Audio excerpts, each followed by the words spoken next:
Então vamos lá.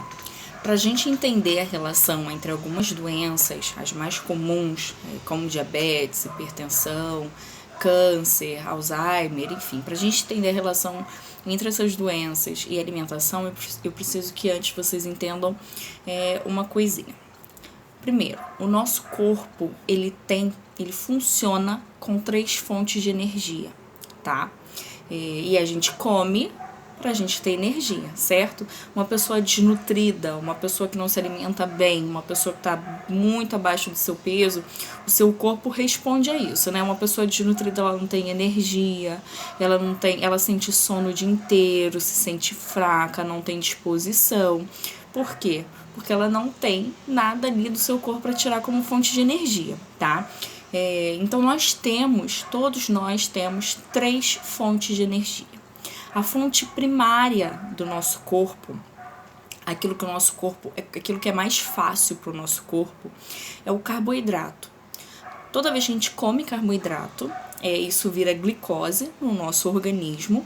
E como eu falei, né, já para vocês, a glicose, o pâncreas libera insulina, a insulina coloca toda a casa em ordem, coloca glicose para o sangue, glicose para as células e tudo que sobra acumula e vira gordura no nosso organismo, né? Então, comer carboidrato demais, a gente acumula gordura, acumula energia, aquelas reservas que antigamente se usavam na época da caça, na época que a gente não tinha comida tão facilmente. Hoje em dia a gente tem fácil acesso à comida, mas continua reservando, acumulando energia. Então, a primeira fonte de energia que o nosso corpo usa, aquela que é mais fácil, que dá menos trabalho, ainda mais hoje que a gente come o tempo inteiro, a primeira fonte de energia é a glicose, que vem dos carboidratos. A gente come carboidrato, a gente come aquilo que está lá na nossa lista em vermelho, né? Aquilo ali vira glicose no nosso organismo e é usado como fonte de energia, ok? Preciso que vocês entendam o seguinte: se eu não como mais carboidrato, acabou carboidrato, eu não como mais nada do que tem ali na lista em vermelho, eu vou morrer? Eu preciso de glicose? Será que eu morro se eu não comer glicose? Então a resposta é não, eu não vou morrer. Por quê? Porque a glicose que eu preciso para sobreviver, que você precisa para sobreviver, ela é produzida pelo nosso fígado. O nosso fígado, ele produz a quantidadezinha de glicose que a gente precisa para as células, para o sangue, para o cérebro. O que acontece é que a gente come mais glicose do que deveria. Mais glicose do que o nosso fígado o nosso corpo consegue dar conta. E aí essa glicose em excesso vira um monte de gordura acumulada e desencadeia algumas doenças. Ponto. Ainda vou voltar nesse assunto. Essa é a primeira fonte de energia, é a glicose que vem do carboidrato. A segunda fonte de energia para o meu corpo vem da gordura. A gordura, quando ela é queimada, ela vira ácido graxo e é isso que a gente usa também como fonte de energia. Então, se eu digo que o carboidrato, ou seja, a glicose, é a primeira e mais fácil fonte do meu corpo queimar e produzir energia para eu viver, e a segunda é a gordura, é o ácido graxo, quando eu diminuo a ingestão de carboidrato, de glicose, eu logo começo a perder peso. Por quê? Eu tirei um pouco dessa primeira fonte de energia e aí o meu corpo vai queimar a segunda fonte de energia, que é a minha gordura, tá? Quando a gente queima a gordura, a gente libera ácido graxo. Assim como o carboidrato, né, vira glicose, a gordura vira ácido graxo. O que acontece com relação à gordura? A gente tem a gordura animal, a gente tem na alimentação, né, que vem da alimentação, e tem aquela gordura vegetal, aquela gordura que a indústria diz que é boa porque vem de planta, mas não passa de uma gordura sintética, de algo feito em laboratório. Margarina, óleo de canola, óleo de soja, isso tudo é sintético. A única gordura vegetal que a natureza nos dá é o óleo de abacate, é o azeite. De resto, tudo gordura animal, vem das carnes. vem do leite, vem dos alimentos, do próprio abacate, né? Tem o óleo de abacate, que é gordura vegetal, e tem o próprio abacate, que é uma fruta rica em gordura. Então, o nosso corpo precisa dessa gordura dos alimentos, mas tem algumas gorduras que a gente mesmo produz, porque o nosso corpo é muito inteligente, ele não vai esperar você correr atrás disso, se ele precisa dessa gordura. Então, por exemplo, o colesterol é uma gordura que o nosso corpo produz, tá? Isso é tão importante, essa proteína, esse colesterol, ele é tão importante para o nosso organismo, tão vital, que o nosso corpo não procura, não espera você comer alimentos ricos em gordura. Na verdade, muito pouco do que vai do alimento vira esse colesterol no nosso organismo, tá? Eu vou falar um pouquinho mais sobre isso ainda aqui nesse vídeo. 80% do colesterol que a gente precisa, que o nosso corpo precisa, por quê? Porque todas as nossas células têm colesterol dentro dela, então 80% do que a gente precisa é o nosso próprio corpo quem produz, é o nosso próprio corpo quem sintetiza. Muito pouco vem da alimentação, tá bom?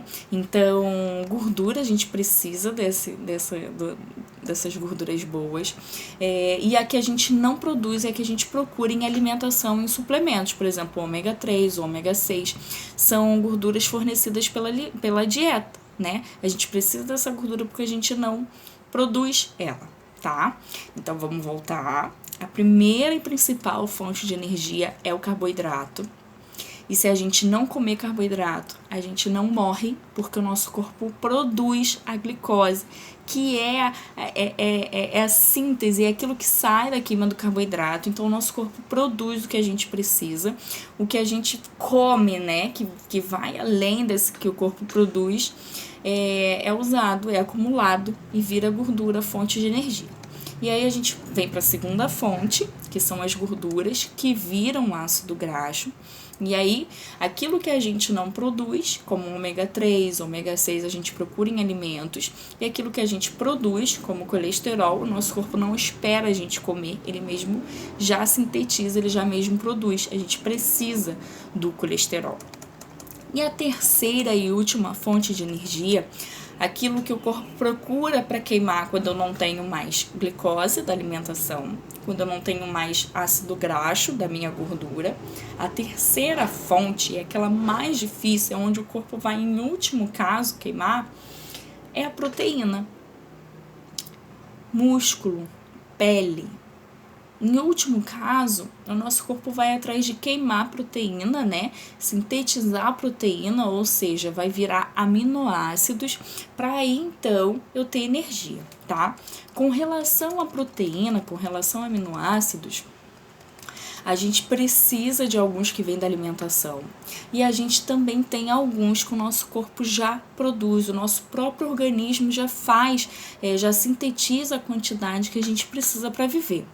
Mas muito vem da alimentação. E quais são as fontes de proteína? Tudo de origem animal é rico em proteína. As carnes vermelhas principalmente, mas todas as carnes têm proteína. Os ovos são ricos em proteína. Os queijos. Então, tudo isso é importante para a nossa alimentação, o nosso corpo precisa. E o que não vem da alimentação, o nosso próprio corpo, ele já produz, de tão importante que é. A gente precisa de proteína para o cabelo crescer, para a unha crescer, ficar saudável. A nossa pele é feita de proteína, os nossos músculos são proteína. Então isso é tão importante que o nosso corpo produz muita coisa e muito da nossa alimentação, muito vem da nossa alimentação. Então quando eu falo com vocês o seguinte, vamos fazer um grupo de emagrecimento, vamos emagrecer. O que a gente fez? A gente tirou a principal fonte de acumular energia, que é o carboidrato.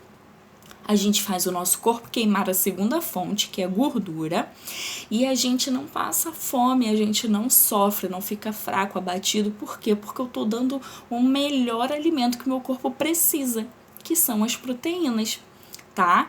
Tanto que, assim, a gente não tá aqui sofrendo, passando fome, doente, porque o nosso corpo precisa de proteína o tempo inteiro. E isso não significa comer o tempo inteiro, tá? Significa que a gente dá a quantidade que o nosso corpo precisa, estamos saciados, estamos satisfeitos, o corpo fica trabalhando em cima daquilo. Vocês me entendem? Faz sentido?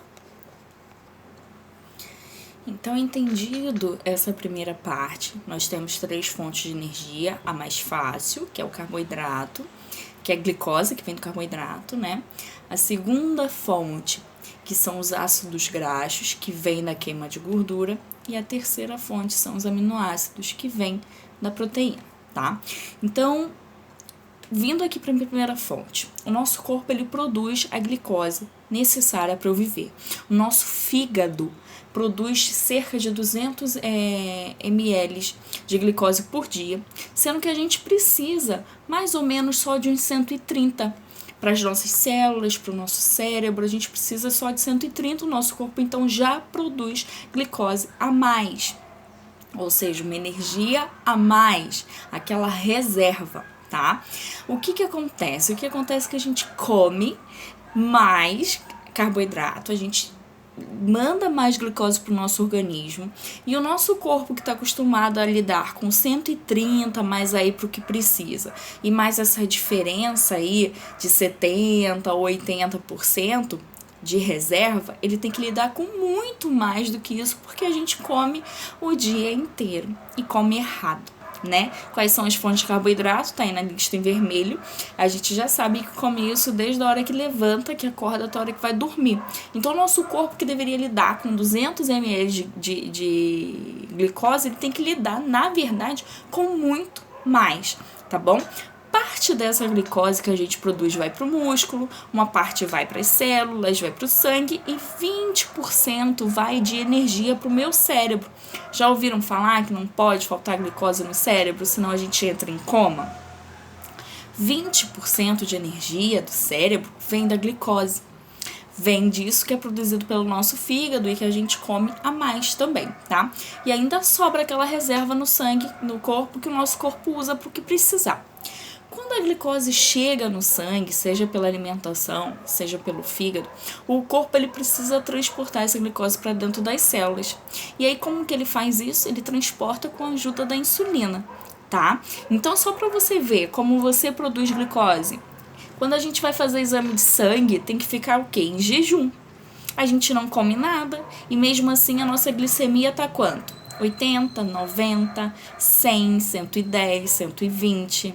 Cada um tem o seu valor de glicose, né? E aí, como que tem glicose ali se eu não comi nada? Se eu tô há 12 horas em jejum? Aquela glicose foi o que seu fígado produziu. Entendem? Às vezes a gente tá já com a glicose alta e ainda tá comendo mais alimentos que elevam a glicose. Percebem isso, a relação? Então, o nosso pâncreas, ele produz esse hormônio chamado insulina. Falei muito sobre ele semana passada, né, no meu último vídeo. E a insulina, ela é responsável por pegar essa glicose de dentro do sangue e levar para as células, tá? Só que o nosso hormônio, o nosso pâncreas, ele tá acostumado a lidar com só 200 ml de glicose, que é o que a gente produz. E não com tanto de carboidrato, de glicose que a gente come, de açúcares que a gente come desde pequeno, né? E aí a gente cresce com medo de comer carne, com medo de comer gordura e vai colocando cada vez mais glicose para dentro do nosso organismo, e a insulina que se vire para colocar essa casa em ordem. As nossas escolhas alimentares afetam o nosso organismo e a gente não se dá conta como que isso acontece, né? A gente passa o quê? O dia comendo pães, comendo cereais, café adoçado com açúcar, refrigerante, sucos de frutas doces, e aí o nosso pâncreas que se vire para lidar com toda essa glicose, além do que o nosso fígado já produz, tá? Então, o nosso pâncreas é como se fosse aquela dona de casa que já falei aqui para vocês, que tem que trabalhar para botar essa casa toda em ordem, tá? E aí, quando a gente faz um exame de sangue, a gente não mede a insulina, a gente mede só a glicose, vê se a casa tá em ordem ou não, mas não sabe a que custo essa casa tá em ordem, tá? Então, aqui, já para entrar na primeira doença, o que acontece com o diabético? O diabético, o pâncreas dele já não dá conta de produzir insulina suficiente para botar toda essa casa em ordem. O diabético do tipo 1, que normalmente são crianças que têm diabetes do tipo 1, é diferente, tá? O nosso próprio corpo, o próprio corpo da pessoa destrói as células que produzem insulina. Essa é diabetes do tipo 1. Beleza. A do tipo 2 tem total relação com a nossa alimentação, mais do que com a genética, tá? Porque se eu tô comendo muita glicose, se eu tô comendo muito carboidrato, se eu tô botando muito açúcar no sangue, tanto que é uma doença que acomete a gente já na idade adulta, ou seja, a consequência de anos de coisa errada, anos de botar essa dona de casa para trabalhar, além do que ela aguenta, além do que ela dá conta, chega uma hora que a dona de casa joga tudo pro alto e fala, não dá mais. E aí, quando não dá mais, o que a gente tem que fazer? Ela vai embora. A gente tem que arrumar alguém para limpar essa casa. Uma faxineira, alguém vem ajudar a gente. E o que vem? Os remédios para colocar, as insulinas. A gente injeta para colocar essa casa em ordem, tá? Aí você vai falar assim pra mim, mas Lívia, a minha mãe tinha diabetes do tipo 2. O meu pai tinha, por isso que eu tenho. O meu pai tem diabetes tipo 2. Se eu como igual meu pai da hora que eu acordo, da hora que eu vou dormir, se eu tô ali naquela casa, eu tô fazendo as mesmas refeições do que ele, é óbvio que eu vou ter as mesmas doenças que ele. Então, como eu falei semana passada, essas doenças metabólicas têm mais a ver com 5 fatores que são mudáveis, né, que são alteráveis, alimentação, estilo de vida, do que com um fator que é a genética. Tá? Então, meu pai, minha mãe minha avó tinha diabetes tipo 2, meus irmãos, só falta eu ter. Se você tá ali fazendo a mesma rotina que aquela, tendo a mesma rotina e estilo de vida que aquela pessoa, você vai ter sim, sem dúvida, tá bom? Então, o que acontece com o diabetes do tipo 2? A gente está comendo tanto carboidrato, tanta glicose, que essa insulina não dá conta de colocar tudo para dentro, de colocar essa casa em ordem. Uma hora ela chuta o balde. E o que a gente faz aqui com essa dieta de baixo carboidrato? O que eu tô propondo para vocês é colocar esse pâncreas de férias, é colocar essa dona de casa para sentar no sofá e ter dias tranquilos. Quanto mais dos alimentos em verde e amarelo da lista a gente come, menos trabalho essa dona de casa vai ter. E aí ela relaxa, ela descansa, ela normaliza o nosso organismo, fica tranquilo. Eu não tenho aqueles picos de insulina, lembra que eu falei semana passada? Então a diabetes do tipo 2 está totalmente relacionada com a nossa alimentação. E não adianta a gente fazer exame de sangue só de glicose, só de glicemia. A gente tem que ver como está essa insulina. A gente tem que ver como está a dona da casa, tá bom? Então essa é a diabetes do tipo 2. E aí eu falei para vocês que 20% da energia do nosso cérebro vem da glicose. Da onde será que vem os 80%? Lá no início do vídeo eu falei que a primeira fonte de energia é o carboidrato, que vira glicose, e a segunda fonte de energia são as gorduras que viram corpos cetônicos. O que é isso? Para que serve? Né? Corpo cetônico é o subproduto, é aquilo que sai da queima de energia, de gordura, tá? Então eu falei que o nosso cérebro funciona com 20% de glicose e os 80% que faltam é para vir dos corpos cetônicos. Como que viviam antigamente os nossos antepassados que não tinham a comida o tempo todo igual a gente? Era com esses 20% produzido pelo seu fígado e o restante produzido daquela energia que ele começa a queimar. Ele não tem caça todo dia, ele não tem comida todo dia, né? O que eu falei? O animal não batia lá na porta como chama? Da caverna, dizendo, tá na hora do seu almoço, eu cheguei. Ele não fazia isso. Então, quando os homens, né, os seres humanos no passado não tinham comida de fácil acesso, eles viviam os outros dias com a queima daquela gordura acumulada. A queima dessa segunda fonte de energia. Se não tinha da comida, que era a primeira e principal fonte, passava a ter da segunda fonte, da gordura, desses ácidos graxos. O nosso cérebro, ele foi feito para trabalhar com 20% de glicose, que o nosso corpo já produz, e com 80% de ácidos graxos, que é aquilo que sai da queima da gordura. O que acontece hoje em dia? A gente não queima gordura, a gente só acumula mais. O que tem excesso no nosso corpo? Glicose. A gente todo dia, o tempo todo, está comendo carboidrato. O nosso cérebro não está funcionando com 20% de um e 80% do outro. Ele funciona com 100% de glicose. E o que é isso? Isso é o que hoje já se chama de diabetes do tipo 3, que é quando o nosso cérebro está funcionando com combustível errado. O diabetes do tipo 3, que é essa glicose em excesso no cérebro, é também famosa e conhecida como Alzheimer. Esse nome você já conhece. Então, em vez da gente dar o alimento certo para o nosso cérebro funcionar, a gente dá 20%, em vez da gente dar 20% de glicose e 80% de corpos cetônicos, que é aquilo que vem da gordura que a gente queima, a gente está fazendo o nosso cérebro trabalhar com 100% de glicose. E isso só atrapalha o funcionamento dos nossos neurônios. A glicose em excesso que chega no nosso cérebro causa a diabetes do tipo 3, ou o famoso Alzheimer. Isso nada mais é do que uma mente trabalhando com a fonte errada de energia. Como que estamos hoje?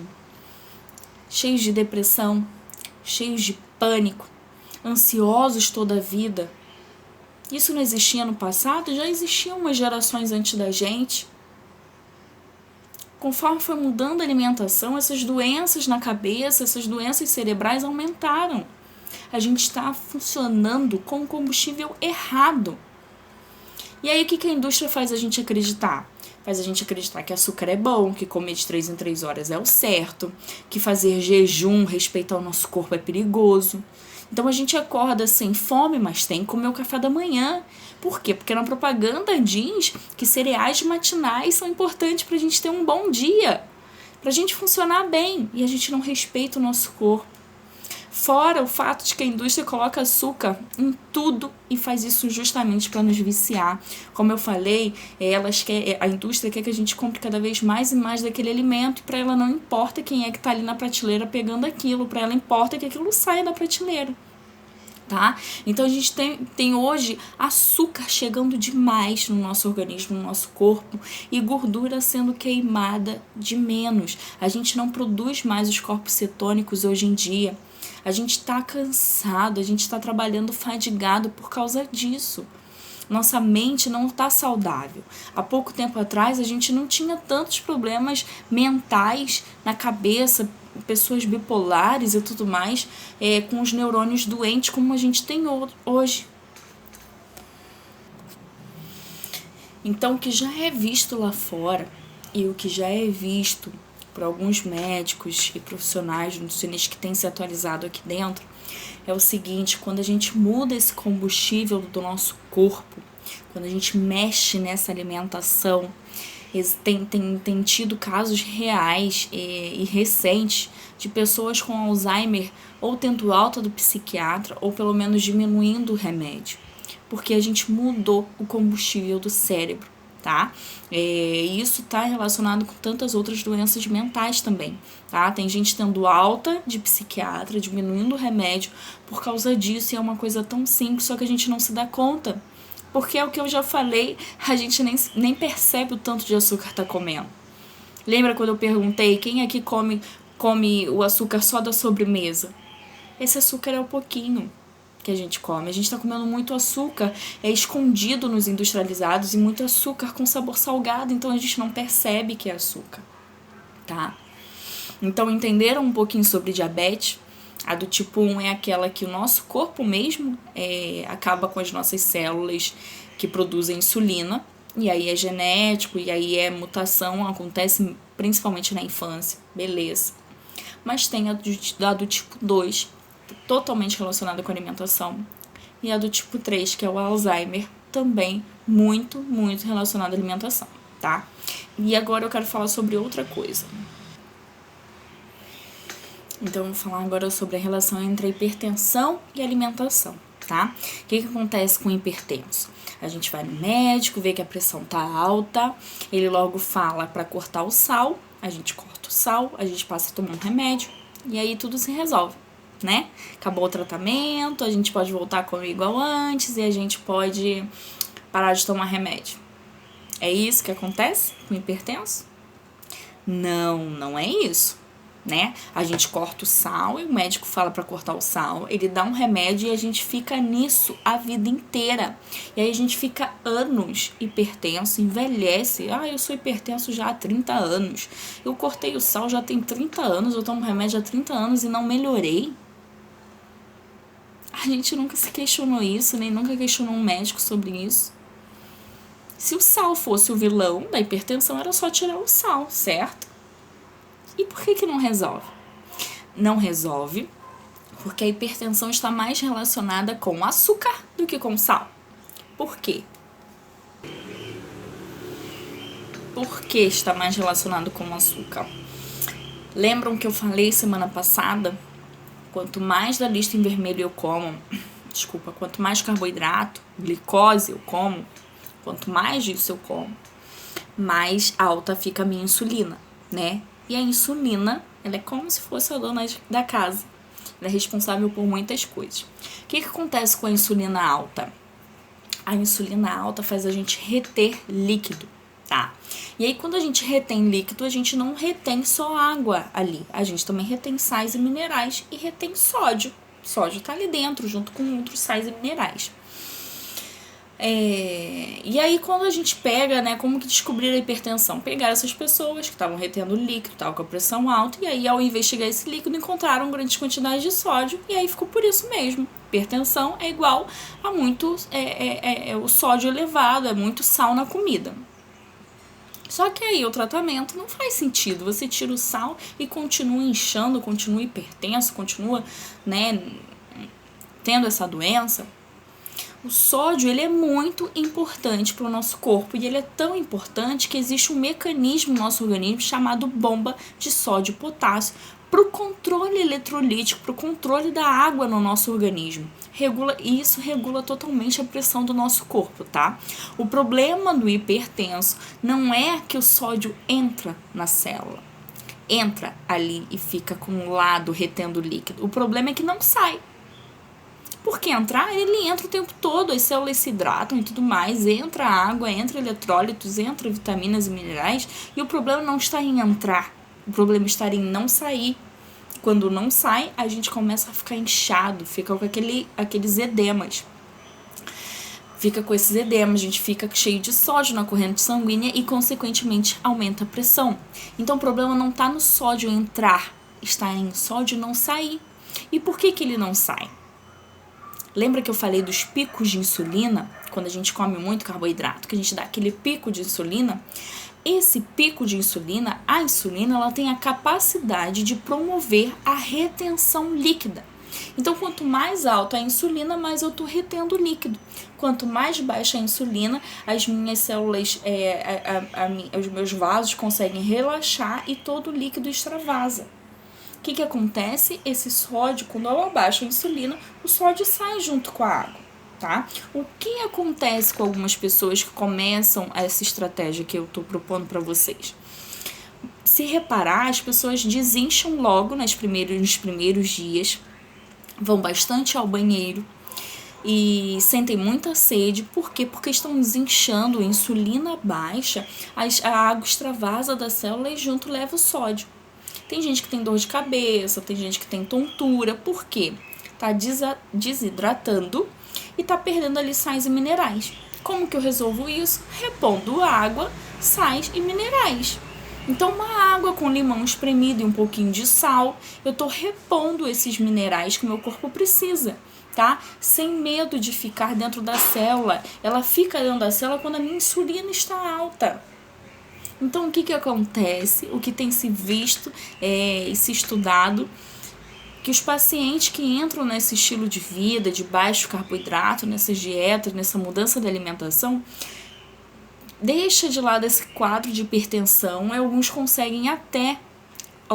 muitos conseguem até desmamar daquele remédio de anos. Não faça isso sem orientação de perto de um nutricionista e de um médico, tá?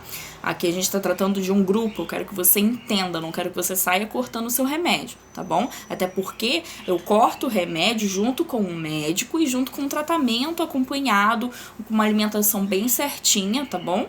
Então não saia à toa aí jogando fora os seus remédios, mas perceba a mudança no seu corpo, consequência da sua alimentação, tá bom? Então, voltando, quanto mais carboidrato, lembra? Insulina alta, aquele pico de insulina, isso faz com que eu retenha mais líquido, e dentro desse meu líquido eu vou reter sim sódio e eu vou ter pressão alta, tá? Quanto menos carboidrato na minha dieta, menos insulina eu preciso para botar a glicose em ordem, e com menos insulina, as minhas células endoteliais extravasam todo esse líquido, eu desincho, tá bom? Então, de que adianta a gente tirar o sal? Se a gente continua comendo muitos açúcares, aumentando a insulina. Então, o vilão da hipertensão não é o sal, é o açúcar, tá bom? Mas isso nem todo mundo quer que você saiba, tá? Isso a indústria farmacêutica não quer que você saiba. Por quê? Porque você fica dependente de remédio por anos. Se você descobre que a sua alimentação conserta tanta coisa na sua vida, pra que você vai comprar remédio? Não vai comprar. Então, esse é só um segredo aqui entre nós, tá? Alimentação cura a gente, tá bom? Então, o perigo da hipertensão não é o sal, é sim o consumo de açúcar, tá bom? Se o problema fosse o sal, a gente já tinha resolvido há muito tempo e não tá resolvido. Mas repare que diminuindo o carboidrato, vindo para alimentação mais em verde e em amarelo possível, a gente muda isso no nosso organismo. A nossa pressão, ela normaliza. Agora eu quero dar uma caminhada com você sobre a relação entre a alimentação e o câncer, tá? Eu preciso que você entenda que o nosso corpo, ele possui uma organela chamada mitocôndria, tá bom? Todas as nossas células têm mitocôndrias. E as mitocôndrias, todos nós temos esse nome estranho dentro das células, elas são responsáveis pela respiração celular, pela energia das nossas células, tá bom? Elas são responsáveis pelo oxigênio que chega dentro da célula e que dá força para a célula se multiplicar e povoar todo o nosso corpo. Todo o nosso corpo é feito de muitas células, né? Que se multiplicam o tempo todo. E a mitocôndria é responsável por isso, pela respiração, pela energia, para ela crescer e se multiplicar, as células se multiplicarem. O que acontece com o câncer? Ele tem alguma relação com a alimentação? O câncer, ele é uma mutação genética, tá? Então, assim, não tem como a gente prever quem vai ter, não vai ter. Ela é uma mutação que acontece no nosso próprio organismo, na nossa própria célula. E as células com câncer não têm mitocôndria. Se ele não tem mitocôndria, não tem o responsável por fazer essa respiração celular, se não tem isso que é responsável por fazer ele se multiplicar, por que algumas pessoas, têm câncer e aí tem metástase e essas células se multiplicam? Isso sim já está relacionado com o açúcar, tá bom? O que acontece? Quando a célula de câncer que não tem mitocôndria se alimenta de açúcar, ela encontra energia para crescer e dali se multiplicar e ali fazer a metástase. E o que a gente vê num tratamento de uma quimioterapia? A pessoa chega em casa fraca, se sente fraca, ela vai logo comer o quê? Um pão, um pirão, um fubá para se fortalecer. Por quê? Porque tá fraca. E aí procura o quê? Uma fonte de carboidrato para se fortalecer. E aí a gente está dando mais alimento para essa célula se fortalecer, se multiplicar, daí aí para o metástase e aí piorar todo o nosso tratamento.